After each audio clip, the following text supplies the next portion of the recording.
ടൗണിലുള്ള നമ്മുടെ ഹോട്ടലിന്റെ പണി ഏതാണ്ട് തീർന്നു വരികയാണ്. അപ്പൊ ഇന്ത്യയുടെ ഡെക്കറേഷനും മറ്റുമായിട്ട് വിലപിടിപ്പുള്ള കുറെ സാധനങ്ങൾ നമുക്ക് ആവശ്യമുണ്ട്. ഇവിടെ ഇതൊക്കെ ഉള്ളപ്പോ നമ്മൾ എന്തിനാ കാശ് കൊടുത്ത് പുറത്തുനിന്ന് മേടിക്കുന്നത്? അതെങ്ങനെ ശരിയാവുമോ? എന്താ ശരിയാകാത്തത്?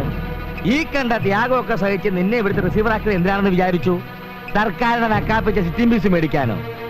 എടാ, ഒരു കേസ് 100 രൂപയ്ക്ക് കിട്ടിയോടാ നിനക്ക് ഇതിന്റെ 10 ഇരട്ടി. ഇത് നിയമവിരുദ്ധം അമ്മാവ അല്ലേ ഓർമ്മിസേ? IPC 304. എന്നാൽ എന്നോട് അഭിപ്രായം ചോദിച്ച സ്ഥിതിക്ക് ഞാൻ പറയാം. കൊട്ടാരം വക സാധനങ്ങൾ ഓസിനടിച്ചു മാറ്റുന്നത് നിയമവിരുദ്ധം. യാതൊരു മാനദണ്ഡവുമില്ലാതെ മരങ്ങൾ മുറിച്ചു നിൽക്കുന്നത് പ്രകൃതി വിരുദ്ധം. എന്നാലും നാറാമോൻ പറഞ്ഞ കാര്യമുണ്ട് കേട്ടോ, എന്തെങ്കിലും അവിഹിതം നടത്തിയാലേ വിഹിതം കൈവരൂ. വക്കീലിന് ബുദ്ധിയില്ലെങ്കിലും ഗുമസ്തന് ബുദ്ധിയുണ്ട്. കിട്ടാവുന്ന അത്ര ഇവിടുന്ന് അടിച്ചു മാറ്റണം. ലേശം ബുദ്ധിമുട്ടുള്ള കാര്യം അമ്മാവ. ഇവിടെയുള്ള സാധനങ്ങളും തടികളൊക്കെ സർക്കാർ ലിസ്റ്റിൽ പെടുത്തിയിട്ടുള്ളതാ. എന്തെങ്കിലും ഒന്ന് നഷ്ടപ്പെട്ട സമാധാനം പറയേണ്ടത് ഞാനാ. അതിന് സമാധാനം പറഞ്ഞ വഴികളൊക്കെ ഞാൻ നേരത്തെ കണ്ടുവച്ചിട്ടുണ്ട്. നിയമം ഉണ്ടാക്കിയപ്പോ തന്നെ അതിന്റെ പഴുതുകൾ ഉണ്ടാക്കി വെച്ചിട്ടുണ്ട്. Loopholes. നേരത്തെ പരിചയപ്പെടാൻ കഴിയാത്തതിൽ ഇപ്പോൾ എനിക്ക് വിഷമം തോന്നും മുതലാളി. എന്നെ അങ്ങയുടെ ഗുമസ്തനായിട്ട് നിയമിക്കണം. അതിന് ഞാൻ വക്കീലല്ലോ. വക്കീലല്ലെങ്കിലും സാധാരണ വക്കീലന്മാരെ പോലെ വെറും കീലല്ലല്ലോ. നിയമത്തിന്റെ വക്രതകൾ അറിഞ്ഞുകൂടാത്തവരുടെ കൂടെ നിന്ന് ഞാൻ മടുത്തു. മടുക്കണ്ട, ഇവന് വേണ്ട വക്രതയൊക്കെ പറഞ്ഞു കൊടുത്ത് നീ ഇവിടെ തന്നെ അങ്ങോട്ട് കൂടിക്കോ.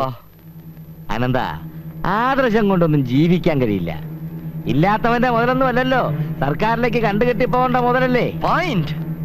ഇതൊക്കെ ഞാൻ ഇവിടുന്ന് കൊണ്ടുപോകുന്നത് എന്റെ നേട്ടത്തിന് വേണ്ടിയല്ല. ഉണ്ടു ഭർത്തവൻ എന്തിനാണ് ഉരുള? എന്റെ സമ്പാദ്യം എന്ന് പറയുന്നത് നിനക്ക് കൂടി അവകാശപ്പെട്ടതാണ്. ലോറിയും പണിക്കാരും ഇന്ന് രാത്രി ഇവിടെ എത്തും. സാധനങ്ങൾ നിറച്ച വണ്ടി ഇവിടുന്ന് വിടണോ അതോ കാലി വണ്ടി വിടണോ എന്ന് നീ തീരുമാനിക്കുക. അതെ. ഓ, എന്തൊരു മഹാൻ. പിന്നെ ഒരാളെ ഒരു ദിവസം ഒരു പ്രാവശ്യം തൊഴുതാ മതി.